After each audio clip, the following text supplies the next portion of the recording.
Bien, en la carta de Timoteo, era una carta escrita por Pablo, estaba siendo dirigida a Timoteo, ¿cierto? Y había un propósito en esta carta, era un propósito de parte de Pablo a Timoteo. El propósito era que Timoteo pueda cumplir su ministerio, ¿no? Como sabemos, el propósito era para que sepa cómo conducirse en la casa de Dios. Pablo no estaba presente, Pablo iba a llegar, pero por lo pronto habían cosas que Timoteo tenía que hacer, como por ejemplo, tenía que enseñar, ya que se había incrementado la apostasía, habían espíritus engañosos, se estaban levantando doctrinas de demonios. Entonces Pablo tenía que enseñarle a la iglesia, ¿cierto? Y si lo hacía, decía Pablo, que sería un buen ministro de Jesucristo, nutrido con la palabra de fe y de buena doctrina que ha seguido. Entonces aquí vemos a Timoteo recibiendo esta palabra. Y esto nos dice que esta carta era específicamente a Timoteo como pastor, ¿no? O sea que es una carta dirigida a pastores, a ministros, ¿no? Una carta dirigida a predicadores, a aquellos que enseñan la palabra. Sin embargo, nosotros todas estas semanas hemos estado recibiendo esta palabra y podemos sacar también principios para nosotros, principios para la iglesia. Sí, repito, esta carta estaba dirigida a pastores, ministros, a aquellos que enseñan la palabra, a predicadores, pero como iglesia recibimos esta palabra. Así que es importante que usted pueda prestar mucha atención porque obtenemos muchos principios para la iglesia. Dios también le habla a la iglesia. Y la semana pasada el pastor se quedó en un versículo que decía, esto manda y enseña. ¿Se acuerdan? Esto manda y enseña, era el versículo 11. Esto manda y enseña. Y esta era una orden, esta no era una sugerencia, ¿no? Era una orden. Te pido, Timoteo, que esto que te estoy enseñando, esto manda y esto enseña a la iglesia, ¿no? Entonces, ¿qué era lo que tenía que mandar y enseñar? Bueno, acerca de las falsas doctrinas que se estaban levantando, tenía que decirle a la iglesia que no escuche las falsas enseñanzas, tenía que decir a la iglesia que se estaban levantando doctrinas o filosofías de demonios, tenía que advertir a la iglesia de todo lo que estaba ocurriendo. Entonces la iglesia tenía que estar preparada.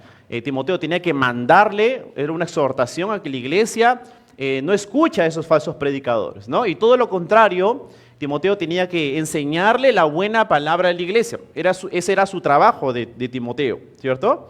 Entonces, mandar a que la iglesia no escuche eso, tenía que llenarlo de sana doctrina. Y bueno, y aquí lamentablemente la sana doctrina no siempre es popular. Hay quienes califican la sana doctrina como algo aburrido, ¿no? La sana doctrina no debe ser aburrida para nosotros. Sin embargo, estos mensajes de sana doctrina no siempre son populares para la iglesia. La iglesia siempre quiere escuchar cosas pues, que los motive, que los anime. Y sí, yo no digo que la palabra de Dios nos pueda siempre dar palabras de ánimo, uno puede salir muy contento, pero también es necesario que la iglesia salga confrontada muchas veces con la palabra, ¿no? Pero lamentablemente hay muchos pastores muy populares porque justamente su enseñanza es muy diversa, es una enseñanza que no siempre habla de una sana palabra, siempre trata de darle al público lo que el público quiere recibir. Es como, por ejemplo, y pensaba un poco en los niños cuando no les gustan las verduras, ¿cierto? Las verduras son buenas, ¿no? Es un buen nutriente para los niños, pero no todos los niños les gusta, ¿no? ¿A qué les gusta a los niños? Los caramelos, los dulces, el chocolate, el helado, eso les encanta, ¿no? Pero sin embargo les hace daño. Lo mismo pasa con los cristianos. Los cristianos hay que darle una sana palabra y aunque no todos les gusta, ¿no? Y a algunos les aburre, pero es necesario para la iglesia la sana palabra, la buena doctrina. Nosotros debemos estar contentos, por ejemplo, ¿no? Porque en esta iglesia se busca enseñar una sana palabra. Nuestro pastor principal siempre busca enseñarnos la sana doctrina. Incluso el pastor nos advierte de las falsas enseñanzas. Los que están en los grupos de WhatsApp y los servidores, el pastor siempre está mandando algunos videos acerca de los falsos pastores que se levantan hoy en día. Entonces es una buena forma de decirle a la iglesia, no escuchen esas cosas. Tengan cuidado con los videos que hoy en día salen por internet. Hoy en día hay tantos videos, tantos reels que salen con palabras de motivación que a la gente le gusta escuchar, ¿no? Y usted puede ver una serie de gente que pone amén, amén, amén, amén a todo, le pone amén. Entonces es una forma de cómo el pastor cuida también el rebaño, cómo cuida la iglesia, ¿no? Entonces el pastor siempre está alerta, los pastores están alertas sobre estos temas que se puedan introducir en la congregación. Es importante que Timoteo pueda enseñar y pueda predicar. ¿Y sucede por qué? porque lo que está sucediendo en estas enseñanzas es una batalla espiritual. ¿Sí? Lo que está pasando, lo que está sucediendo en la iglesia, en la congregación, son batallas espirituales, aunque usted no lo pueda observar, ¿no? Hoy en día se cree que la batalla espiritual es, tenemos que expulsar demonios, ¿no? Tenemos que decirle al demonio a los demonios de distracción que se vayan, y algunos pastores se levantan diciendo, no, decreta que se vayan, expulsa a los demonios, y ese tipo de lucha espiritual no nos ha llamado el Señor. La lucha espiritual que nos llama la palabra es una lucha contra las filosofías y las falsas enseñanzas. Por ejemplo, usted puede ver en 2 de Corintios, capítulo 10, versículo 3. 2 de Corintios, capítulo 10, versículo 3. El 10:3 dice, pues, este es Pablo, aunque andamos en la carne, ¿no? Aunque andamos en este cuerpo, no militamos según la carne. Dice la 4, porque las armas de nuestra milicia no son carnales, ¿no? En nuestras armas de nuestra carne no son carnales, dice, sino poderosas en Dios para destrucción de fortalezas. O sea, en Dios nosotros podemos derrumbar fortalezas. ¿Y cuáles son esas fortalezas? Dice la 5, derribando argumentos y toda altivez que se levanta contra el conocimiento de Dios. Estos argumentos son las falsas enseñanzas. Estos argumentos es las falsas religiones. Estos argumentos es la psicología. Estos argumentos son argumentos altivez que se levantan en contra del conocimiento de Dios. Entonces, aquí está la batalla espiritual, ¿sí? Aquí está la batalla, aquí está la verdadera guerra espiritual de todo cristiano. El conocimiento, esas falsas enseñanzas que se levantan, esas falsas filosofías que se quieren introducir en nuestras mentes. Por ejemplo, uno de los lugares donde más se batalla son las universidades, ¿no? O los colegios. Es una batalla muy fuerte para quienes están en una universidad y enseñan cursos de filosofía, ¿no? En los cursos de religión. Es una batalla muy fuerte porque el estudiante sale con una mentalidad totalmente distinta y un concepto totalmente diferente y confundido de quién es Dios. Entonces hay que tener mucho cuidado, jóvenes. Es una etapa en donde su guerra, si bien es cierto, están pasando por tentaciones, pero la lucha también está en la mente. Así que tengan mucho cuidado aquellos que están estudiando y que los docentes estén enseñando ese tipo de falsas enseñanzas que se levantan en contra del conocimiento de Dios. Y dice, lleva cautivo a todo pensamiento a la obediencia de Cristo. Claro, porque de eso se trata el enseñar la sana doctrina, de llevar cautivo todo mal pensamiento, todo pensamiento distorsionado a la obediencia de Cristo Jesús. Eso éramos muchos de los que estamos aquí. Muchos de los que estamos aquí hemos llegado con pensamientos totalmente distorsionados, distintos, un concepto totalmente equivocado de quién era Dios, ¿no? Nosotros, antes de llegar aquí a la presencia de Dios, teníamos un concepto totalmente distinto de la salvación. Nosotros pensábamos que nosotros éramos buenos, y bueno, nuestro destino podría ser el cielo porque no le hemos hecho daño a nadie. ¿Se dan cuenta que esa es una falsa enseñanza? Nosotros hemos venido con pensamientos totalmente diferentes a la iglesia, pero gracias a Dios que nuestros pensamientos han sido llevados cautivos a la presencia de Dios, a la obediencia de Dios. Ahora nuestros pensamientos han sido transformados. Cuando usted fue nuevo en la iglesia y alguien le dijo, tu vida va a ser transformada. A mí me lo dijeron, y cuando a mí me lo decían, yo decía, transformada, pero si yo no soy un ladrón, yo no soy un drogadicto, yo tenía ese concepto de que ellos eran las malas personas. No, pero la lucha está en mi mente. Hoy en día yo sé que he sido transformado, porque aquí he sido transformado, en la mente, en el pensamiento. Mis pensamientos han sido cautivos a la obediencia del Señor. ¿Se da cuenta entonces que la verdadera batalla espiritual está en la mente? Nosotros luchamos todos los días con estas enseñanzas, con lo que dicen nuestros vecinos, con lo que dicen en la calle, con lo que dicen nuestros compañeros de trabajo. Y hay un concepto totalmente erróneo y equivocado acerca de lo que es Dios.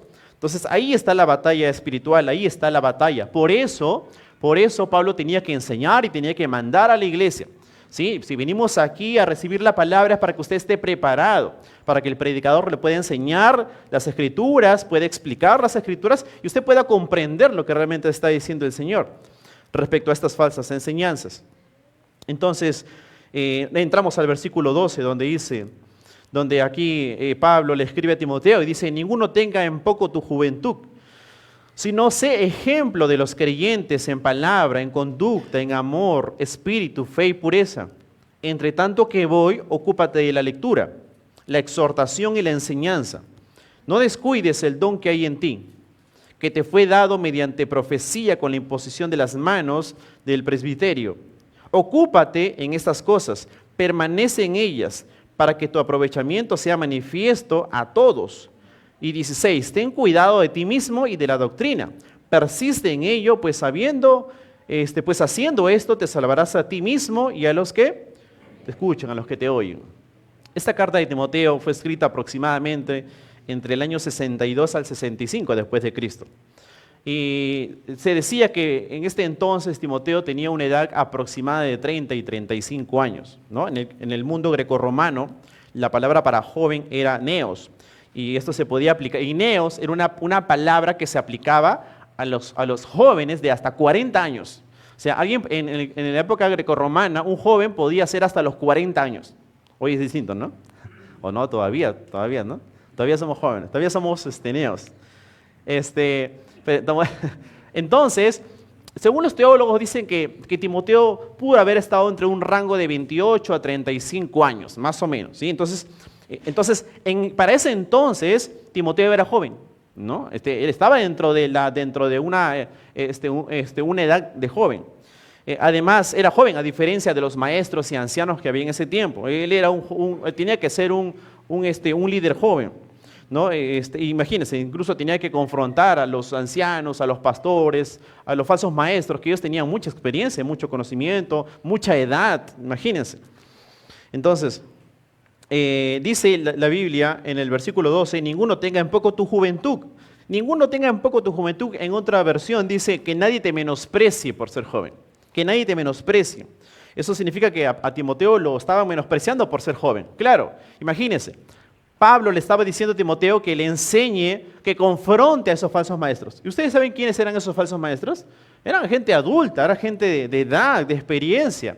Entonces, ahora, cuando Timoteo tenía que hacer ese trabajo, imagínese usted cómo lo trataban a Timoteo por la edad. ¿Qué me vas a enseñar tú si tú tienes 30 años, 35 años? O sea, nada comparado con la experiencia que yo tengo, con la edad que yo tengo. Imagínese el menosprecio que tenía que recibir Timoteo por la edad que tenía. Por eso dice, ninguno tenga en poco tu juventud, que nadie te menosprecie. Además, Pablo ya había advertido esto en 1 Corintios 16:10, dice, 1 Corintios 16:10. Dice, y si llega Timoteo, ahí está Pablo escribiéndole a la iglesia, dice, y si llega Timoteo, mirad que esté entre vosotros con tranquilidad, porque él hace la obra del Señor, así como yo. Por tanto, dice la 11, nadie le tenga en poco, sino encaminadle en paz para que vengan a mí, porque le espero con los hermanos. Entonces, esta era una exhortación también a Timoteo. O sea, Timoteo, no te dejes despreciar por los demás. Que nadie te tenga en poco por ser joven, ¿no? Que nadie te tenga en poco por ser joven. Tú tienes que exhortar, tienes que enseñar. Y esto es algo maravilloso para nosotros. Bueno, no voy a decir para todos, pero de repente lo voy a enfocar un poquito a los jóvenes, ¿sí? Esto es algo muy bueno y maravilloso para los jóvenes, para muchos jóvenes que están aquí hoy en día. ¿Sabe por qué? Porque aquí Pablo no dijo, bueno, Timoteo, te voy a dar esta instrucción, pero cuando tengas más de 40 la aplicas. No dijo eso Pablo, ¿cierto? No dijo eso. Cuando tengas más experiencia en todo esto, recién la aplicas y exhortas a los ancianos. No dijo eso. Dijo ahora, ¿cierto? Ahora, a la edad que tienes, exhorta. A la edad que tienes, enseña. Con la edad que tienes. Entonces, esto es bueno para los jóvenes. Porque Dios mira a los jóvenes y no dice que tienes que tener más edad o tienes que tener más experiencia para que puedas ser usado por Dios. Porque el liderazgo cristiano no se rige como en el mundo, ¿no? En el mundo tienes que tener más edad, más experiencia, no. Aquí tienes que haber formado tu carácter. Tiene que haber un fruto de carácter creado por el Espíritu Santo en tu vida. Entonces, si tú eres un joven, una señorita joven, un varón joven con carácter, en donde el Espíritu Santo ha formado tu vida, Dios puede usarte la que tienes. Dios puede usarte. Poderosamente Dios puede usar a los jóvenes a esta etapa, a esta edad. Así que nadie menosprecie a los jóvenes, que nadie menosprecie, que nadie lo tenga en poca a los jóvenes en esta congregación. Entonces, que nadie te menosprecie, sino, ¿qué dice? Sé ejemplo de los creyentes. Que nadie te menosprecie por ser joven. Entonces, nadie tiene que menospreciarte, Timoteo. Ahora, tú, como joven que eres, con el carácter que tienes por el fruto del Espíritu Santo, tú tienes que ser ejemplo, ¿cierto? La palabra ejemplo viene del griego tupos. Esta palabra proviene del verbo tupo, que significa golpear o marcar. Golpear o marcar. Tupos era una especie de sello que tenía un diseño que con ese sello usted podía marcar las cartas y golpearlas, tupos. Podía hacer con el mismo diseño del sello, podía hacer varias marcas iguales, idénticas. Este era un ejemplo, este era un tupos, ¿sí? Era un tupos. Entonces, cuando Pablo le dice a Timoteo que sea un ejemplo, ¿qué le está diciendo? Sé tú esa marca, sé tú ese patrón para los demás. Sé tú ese ejemplo, que todos sean como tú, así como el ejemplo, ¿sí? Como ejemplo, como tupos, que todos sean, que seas ¿cómo se le llama? Un calco, ¿sí? Un calco, que seas alguien que los demás sean iguales a ti. Así tienes que ser tú, Timoteo. Si eres un modelo. Filipenses 3:17, por ejemplo, dice, hermanos, sed imitadores de mí, dice Pablo, y mirad a los que así se conducen según el ejemplo que tenéis en nosotros. Y mire lo que dice Primera de Tesalonicenses, y sí búsquela, por favor. La verdad me agradó más particularmente. Primera de Tesalonicenses 1:7. Y quiero que para que llegue al 7 y pueda usted darle mayor fuerza a este versículo del 7, léalo desde el 2, ¿ya? Para que pueda darle más fuerza al 7. Porque mire lo que dice el 2. Este es Pablo hablando a la iglesia.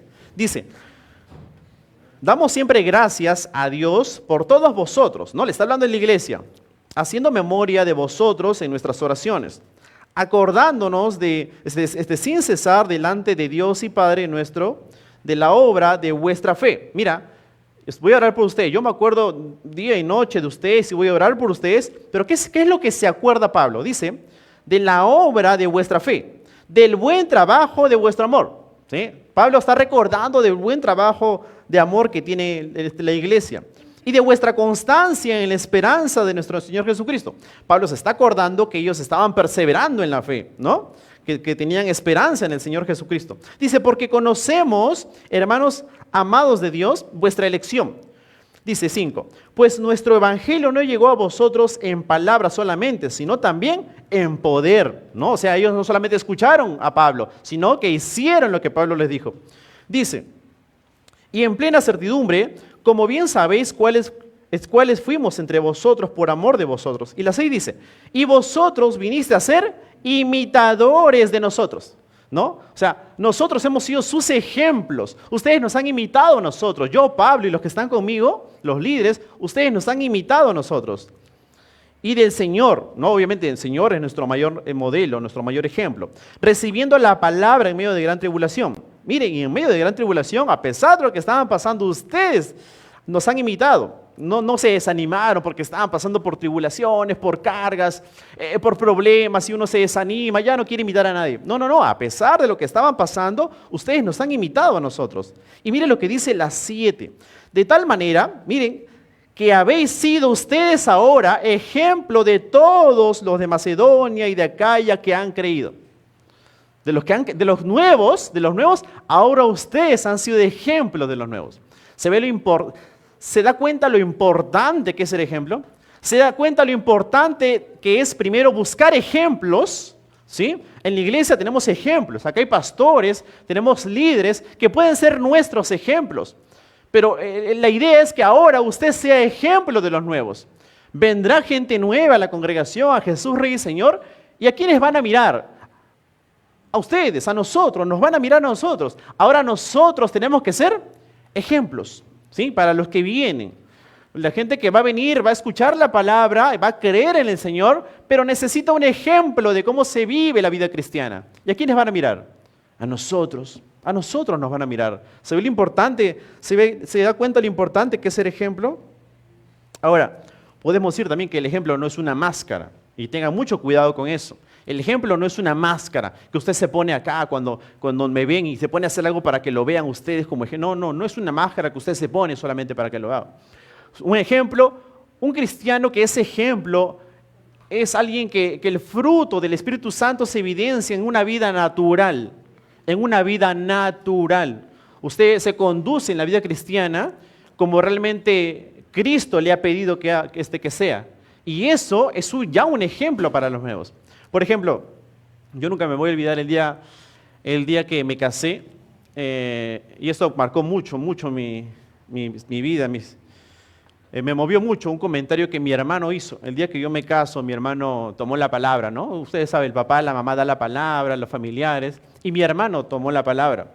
Y entre las cosas que mi hermano dijo, porque bueno, yo y mi hermano hemos vivido toda la vida juntos, hemos estado en la misma habitación, hemos compartido cuarto toda la vida hasta que me casé, ¿no?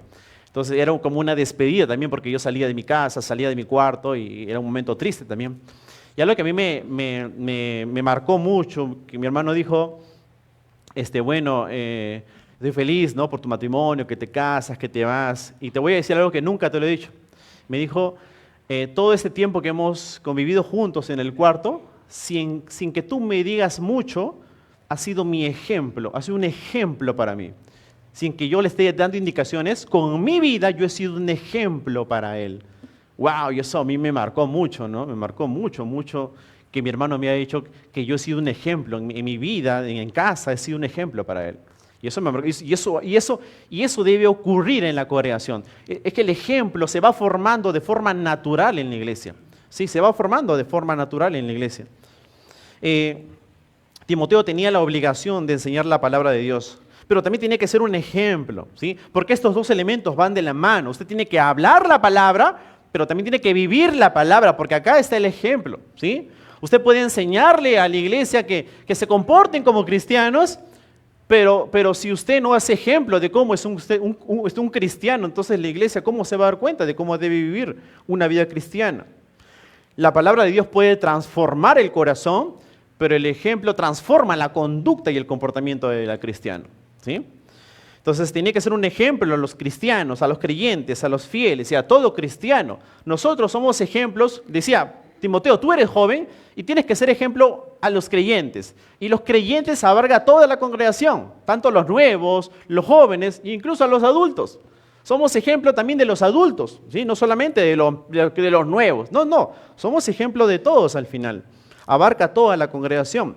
Ninguno tenga en poco tu juventud, sino sé ejemplo de los creyentes. ¿Y en qué tenía que ser ejemplo? En palabra, en conducta, en amor, en espíritu, en fe y en pureza, ¿sí? Tiene que ser un ejemplo en palabra.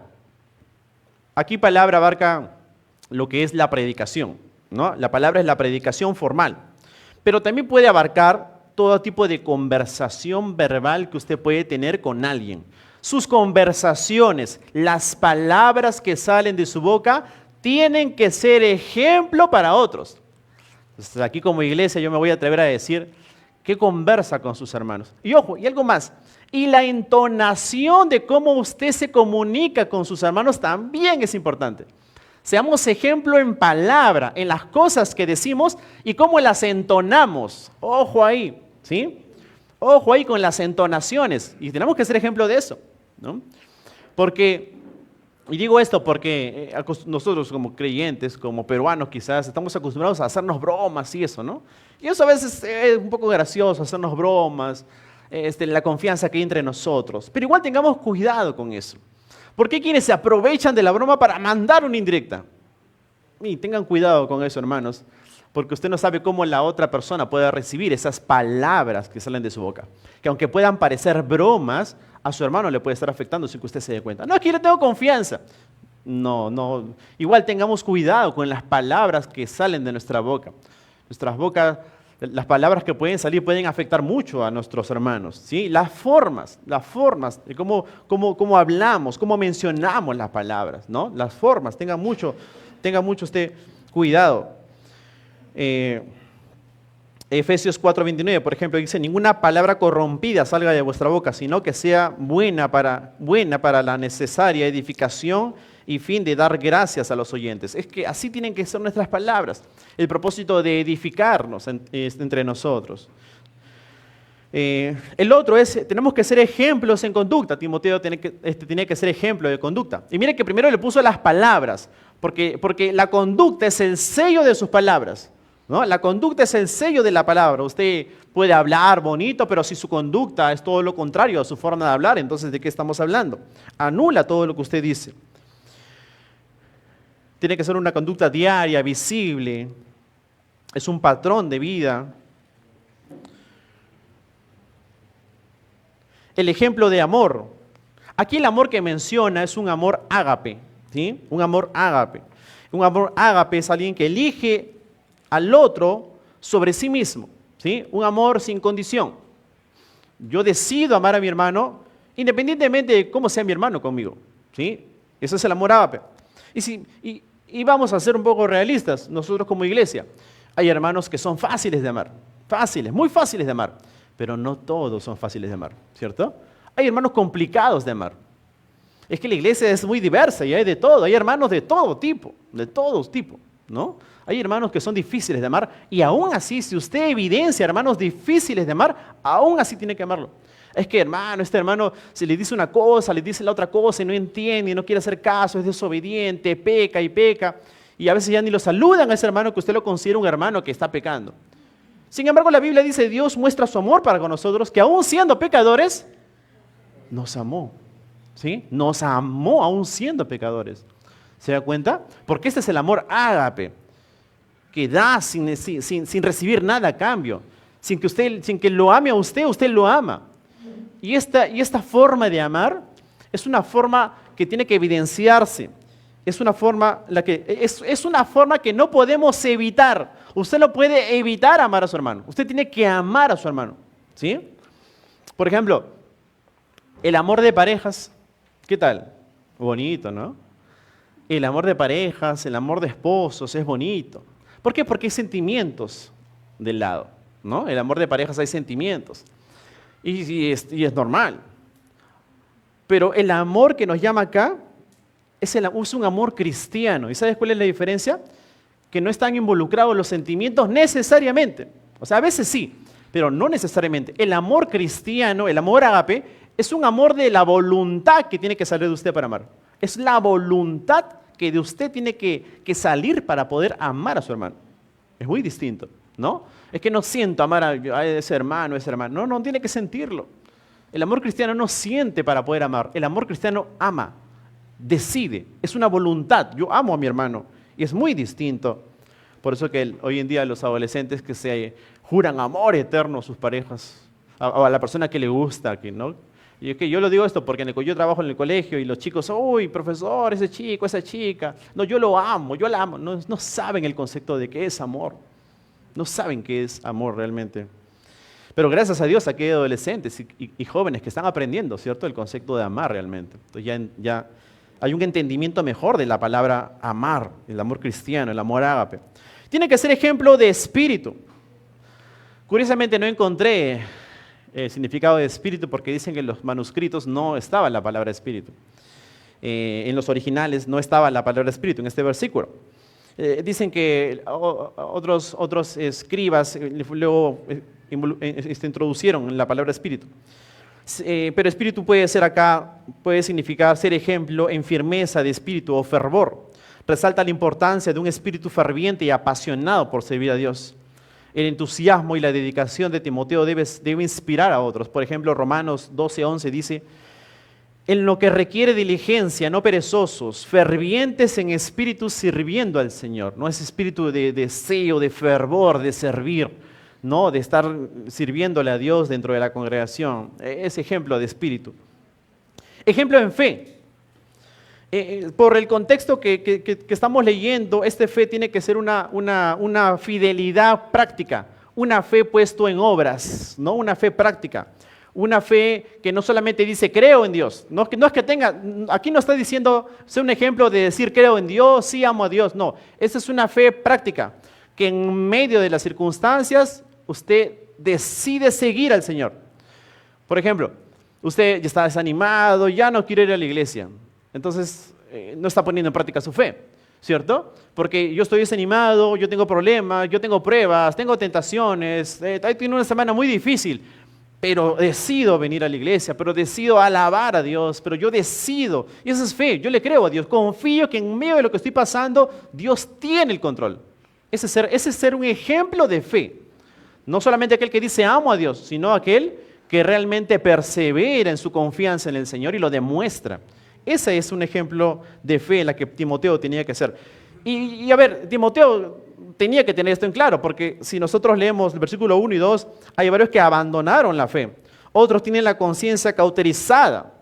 Timoteo tenía que ser un ejemplo de fe, de que en medio de esas falsas enseñanzas, falsa doctrina, la iglesia estaba mal en ese momento, tenía que seguir perseverando, ¿sí? Ejemplo de fe, perseverancia, continúa usted en el Señor. Ejemplo de fe. Ejemplo en pureza.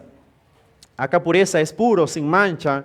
Incluye la pureza sexual, pero va más allá, se extiende a una integridad de pensamientos, motivaciones, relaciones. Tiene que ser un líder joven, era especialmente importante, no dar lugar a sospechas en relaciones de sexo opuesto, en manejo de dinero o en ambiciones de poder. Entonces, un ejemplo de pureza habla de un creyente que se comporta correctamente en la sociedad o en la iglesia. Por ejemplo, en la sociedad está cansada de muchos cristianos falsos, ¿no? Que dicen una cosa, que dicen que van a la iglesia y en su vida cotidiana son gente totalmente distinta. Entonces, esperan que el cristianismo salga gente realmente pura, gente santa, gente íntegra, ¿no? Íntegra a donde vaya usted. Ejemplo de pureza. Y luego dice, entre tanto que voy, ocúpate en la lectura, exhortación y enseñanza. Timoteo, tienes que ser ejemplo, ¿sí? Tienes que ser ejemplo. Pero mientras yo voy, porque voy a ir, yo ya le había prometido que iba a ir, tienes que ocuparte de algo. Ocúpate, dice la 13, de la lectura, la exhortación y la enseñanza. Ocúpate de eso, ¿sí? Entre tanto que voy, necesito que estés ocupado en estas cosas. La palabra ocúpate viene del griego proseche. Gramaticalmente se trata de un imperativo presente continuo. ¿Qué significa eso? Que ocúpate es que tienes que continuamente tener eso como prioridad. Ocúpate en eso. Es que a veces estamos tan ocupados en tantas cosas. ¿Usted no se ha dado cuenta que usa mucho esa palabra? No, estoy ocupado. No, es que estoy muy ocupado. ¿Ocupado en qué? En el trabajo, en la familia, en los hijos, y en los estudios, y en la universidad. Estoy muy ocupado, hermano. ¿Usted ha escuchado a un cristiano decir, no, estoy muy ocupado leyendo? ¿Ha escuchado ahí? Es difícil, ¿no? Deben ser aguja en un pajar que un cristiano diga eso. Hermano, vamos a jugar hoy día fútbol. No, hermano, yo a esa hora estoy muy ocupado leyendo la palabra. ¿Ha escuchado usted a alguien decir así? No, ¿no? Pero estamos ocupados en otras cosas. No, estoy ocupado, tengo un trabajazo de tesis y ahí sí estamos ocupados. Y no digo que esté mal, pero tenemos que ocuparnos de las cosas del Señor también. No solamente estar ocupados, no. Los domingos de 9 a 11 yo estoy ocupado. Esa hora es mi hora. Sí, está bien, amén. Pero usted está ocupado también con el Señor en otras actividades fuera de este local. Ocúpate, esa palabra es importante, ¿no? Ocúpate. Imperativo, presente continuo, constantemente tengo que estar ocupado, tengo que tener una prioridad respecto a eso. Eso me cayó a mí también primero, así que no lo digo porque yo lo haga. Eso significa que es un mandato continuo, estamos ocupados en tantas cosas. ¿Qué diferente sonaría si Pablo hubiese dicho, entre tanto que voy, bueno, lee, exhorta y enseña? Qué distinto, ¿no? Porque no usó la palabra ocúpate. Si hubiese dicho eso, como me dicho que lea, luego lo hago. No es algo tan importante, pero ocúpate, toma fuerza el versículo porque tiene que estar enfocado en eso. No, ocúpate en eso. Hermano, y cuando vaya a su casa, limpie todo y limpie esto y limpie también el baño. Ok, usted se va, usted cocina, usted hace y por la noche, si tiene tiempo, limpia. Porque no se ocupó en eso en ese momento, no estuvo ocupado en eso. La palabra ocúpate cobra mucha fuerza en lo que debemos de hacer constantemente. Ocúpate. Y ocúpate en la lectura. Yo pensé antes que aquí se refería a que, bueno, vamos a leer bastante, ¿no? Leer la Biblia. Pero en esos tiempos, ocúpate en la lectura era una lectura pública. No era una lectura privada, era una lectura pública. ¿Sí? En esos tiempos se abrían las escrituras, los rollos y se leía abiertamente con una voz audible, con una voz, con una entonación firme, clara de las escrituras. Se leía y la congregación se sentaba y usted leía abiertamente. Y luego de un rato podía venir otro y explicar las escrituras y explicaba exactamente lo que decía. No, pero más se leía y se leía. Entonces, ocúpate en la lectura pública. Era en voz alta ante todos. No era un locutor, tenía que entender el texto, tenía que transmitir el sentido, tenía que transmitir la emoción correctamente. El predicador aquí no habla sus opiniones, habla la palabra de Dios. Es un esfuerzo por tomar las Escrituras, por leerla y por explicarla correctamente. Ocúpate en eso, Timoteo. Entonces nos ocupamos en leerla, ¿sí? Pero podemos obtener ese principio, sacamos el principio, y nosotros tenemos que ocuparnos de la lectura de una forma que usted realmente la lea detenidamente, clara, que usted la medita correctamente la palabra. ¿Sí? Usted medita correctamente la palabra. ¿Sí? Usted se ocupa en la lectura de una forma práctica también. A veces leemos, y lo he dicho muchas veces, ¿no? A veces leemos mecánicamente. Usted, lee, hoy me toca 4, la 4, estás listo, cumplí con mi lectura. Y no es así.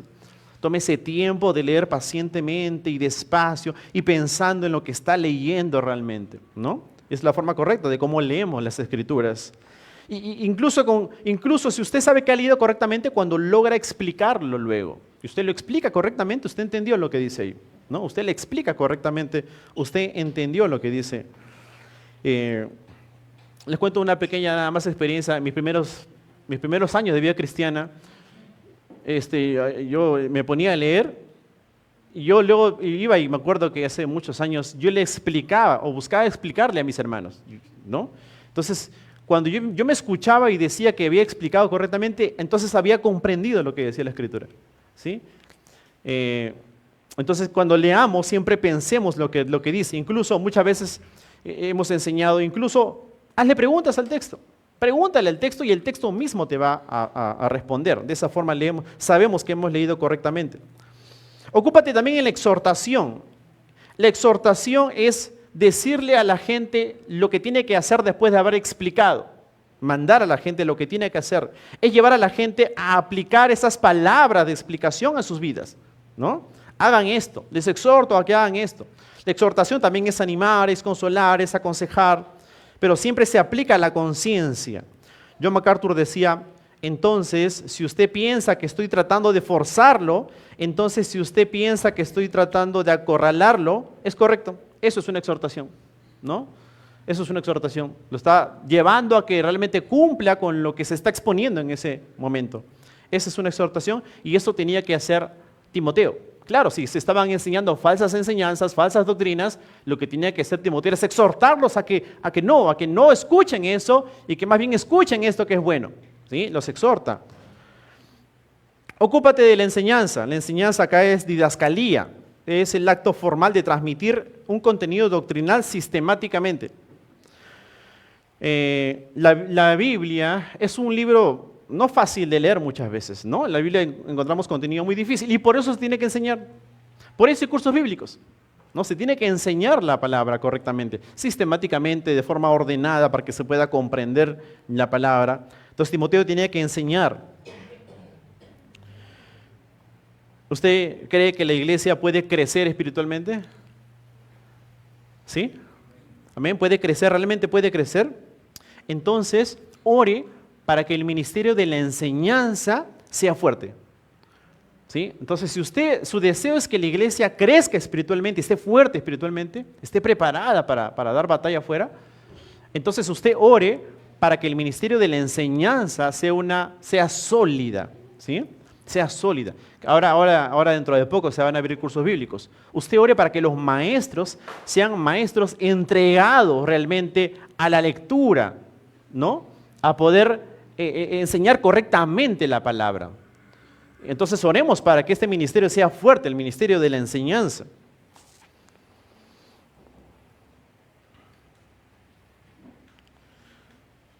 Timoteo tenía que prestarle atención entonces a estas cosas. Tenía que ocuparse de la enseñanza, de la exhortación, tenía que ocuparse de la lectura. Antes, en esos tiempos, en el siglo número 2, las reuniones de oración eran de esta forma. Uno venía, leía el Antiguo Testamento a los apóstoles, luego venía otro, explicaba y exhortaba a imitar las buenas cosas. Oraban, comían pan y vino y eso era todo lo que se hacía. La lectura, la enseñanza, la exhortación, eso era lo único que se hacía en esos tiempos. Y luego dice el versículo 14, no descuides el don que hay en ti, que te fue dado mediante la profecía con la imposición de las manos del presbiterio. Timoteo fue advertido a no descuidar el don que había en él.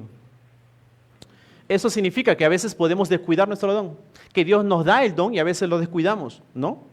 Lo desperdiciamos. Pero ¿por qué Timoteo descuidaría su don? Yo le voy a dar varias razones de por qué Timoteo descuidaba su don y nosotros podemos estar descuidando el don que Dios nos da. Timoteo, por ejemplo, fue colocado en una iglesia y Pablo, ¿qué le decía? Corrige, exhorta, enseña a los ancianos de esta forma. Era una tarea difícil para él. Tenía un grupo de enemigos contra Timoteo. Segunda de Timoteo 1:3 dice, doy gracias a Dios, al cual sirvo desde mis mayores con limpia conciencia, de que sin cesar me acuerdo de ti, Timoteo, en mis oraciones, noche y día, mire, deseando verte, al acordarme de tus lágrimas para llenarme de gozo. ¿Sabe qué estaba pasando con Timoteo? Lloraba Timoteo, ¿sí? Posiblemente se frustraba. Posiblemente sabía toda la carga que en sí tenía y él sabía que era una carga difícil de poder llevar. Y por eso es que Pablo tenía que animarlo, ¿sí? Y Timoteo lloraba. Posiblemente estuvo desanimado. Posiblemente estuvo diciendo, no voy a poder, me voy a rendir, no voy a poder, no puedo pelear esta batalla. Él se volvió una persona quizás tímida, temerosa, perdió su valentía y por eso Pablo le decía en 2 de Timoteo 1:7, porque no nos ha dado Dios espíritu de cobardía, sino de poder, de amor y dominio propio. ¿Sí? Y la 8 dice, por tanto, no te avergüences de dar testimonio de nuestro Señor. Eso nos dice también que entonces Timoteo pudo haber dudado, ¿no? Se ha podido avergonzar de su fe muchas veces. Entonces tenía que ser animado. Entonces fue muy difícil para Timoteo llevar esta carga, hermanos. No fue fácil, ¿sí? No fue fácil para Timoteo poder llevar todo esto. Y por eso que en 2 de Timoteo 2:1 dice, tú pues, hijo mío, esfuérzate en la gracia que es en Cristo Jesús, esfuérzate. Necesitas ser esforzado en el Señor. La palabra don deriva de charis. Un charisma es literalmente algo que ha sido dado por Dios, gracia. Un don soberano que Dios nos da, aún sin merecerlo. Timoteo tenía esa función de ser maestro, de ser pastor. No era un talento nada más que se le dio a Timoteo, tenía que enseñar, tenía que cumplir su ministerio. Por eso que Pablo le dice constantemente a Timoteo, enseña, haz la obra de evangelista. Y luego 1 Timoteo 4:15 dice, ocúpate en estas cosas, permanece en ellas, para que tu aprovechamiento sea manifiesto a todos. Pablo llama a Timoteo a meditar en la palabra, a ponerla por obra, a enseñar, pero algo más importante, a ser diligente en estas cosas, ¿sí? Que sea diligente. ¿Y sabe por qué es importante acá la palabra diligente? Porque Pablo sabía que Timoteo atravesaba todas estas cosas. Incluso hasta Pablo tenía una enfermedad, me parece, en su estómago, ¿se acuerdan? Tenía que tomar un poco de vino por su estómago que estaba mal. Claro, el hombre estuvo todo nervioso y angustiado por las cosas que estaban pasando. Estaba avergonzado. Pasaban muchas cosas por la cabeza de Timoteo. Entonces él tenía que ser diligente. Dice, permanece en estas cosas. ¿Y sabe por qué permanece en estas cosas? Porque Timoteo, no es que Timoteo de la noche a la mañana diga, bueno, abandone el ministerio. No, Timoteo era alguien que posiblemente pudo haber dejado el ministerio poco a poco. Como cuando un creyente un domingo viene, el otro ya no, luego una vez al mes nada más viene y poco a poco se va dejando. Deja de servir, deja de escribirle a los hermanos y se va alejando. Y así pudo que haber estado Timoteo. Y por eso Pablo le dice, permanece en estas cosas, permanece, sé constante, ocúpate en la lectura, ocúpate en esto. Por eso es importante, hermano, que cuando usted esté muy desanimado, es importante que usted se siga rodeando de personas que lo van a animar. ¿Y sabe cuáles van a ser los consejos de los hermanos? Los hermanos no le van a solucionar los problemas. ¿Sí? Si usted le cuenta sus problemas a su hermano, no le va a solucionar sus problemas. Número 1, va a orar por usted. Número 2, le va a decir que permanezca, que no se rinda, que tenga fe, que siga confiando en el Señor. Y esto es permanencia, ¿sí? Usted está desanimado, usted hay cosas que no le parecen, usted tiene muchas cargas, permanezca, siga leyendo, aunque usted no tenga ganas de leer, lea. Y usted no tiene ganas de orar, ese es el mejor momento para orar. Permanezca en estas cosas, ese es el mejor momento, ¿sí? Es ahí donde tiene que hacerlo. Y permanecer. No va a sentir leer, no va a sentir orar, no va a sentir venir a la iglesia, pero tiene que hacerlo. Pero permanezca en ellas, persevere en ellas, Verá cómo poco a poco el Señor empezará a obrar en usted y en su vida. Primeramente pondrá el deseo en su corazón de estar con Él, de estar con la congregación. Y dice, para que tu aprovechamiento sea manifiesto en todo. La palabra aprovechamiento, ¿saben lo que es? Progreso. Para que tu progreso sea manifiesto en todos. Timoteo, vas a progresar, confía en el Señor, confía en lo que te estoy diciendo, vas a progresar. Y es más, tu aprovechamiento va a ser manifiesto en todo, a todos. Hermano, yo creo que más de todos los que estamos acá conocemos a más de un hermano que hace unos años atrás estaba en ruinas, que estaba en problemas. Hoy en día es distinto. Hoy en día tiene la gracia de Dios. Su aprovechamiento es manifiesto a todos. Usted conoce a más de uno que hace unos años estaba pero mal. Hoy en día está distinto. Hoy en día está sirviéndole al Señor. ¿Se da cuenta cómo el progreso es de provecho para los demás? Es de provecho.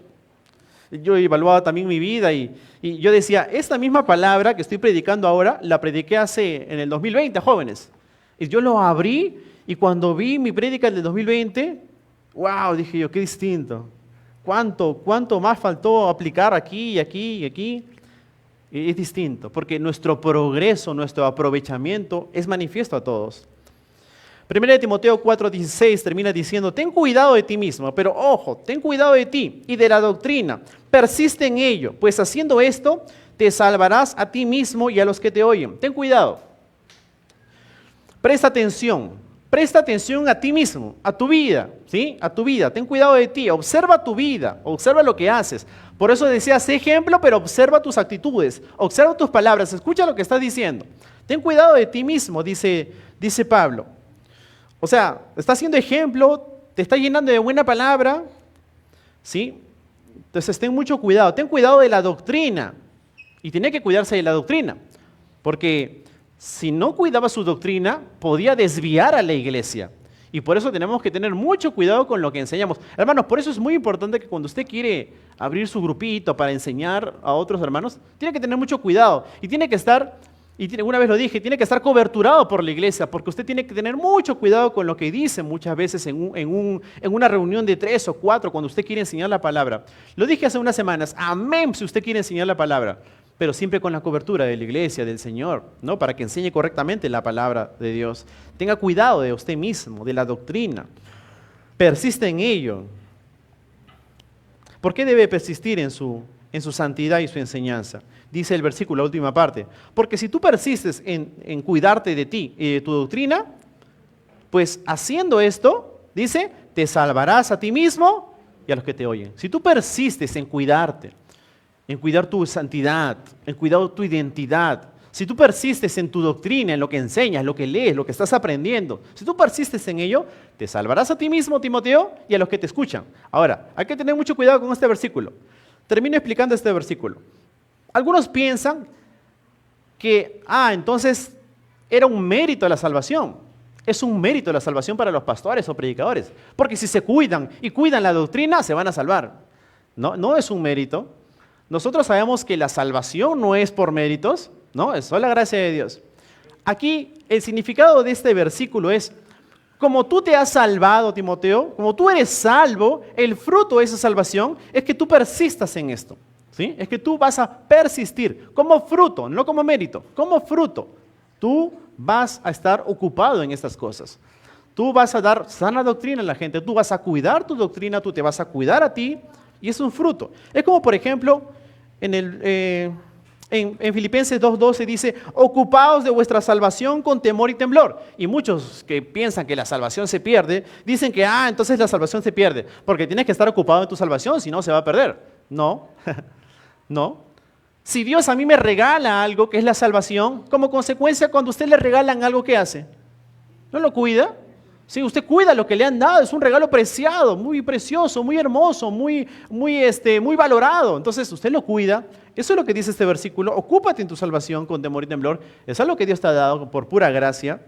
¿Sí? Entonces aquí el pastor fiel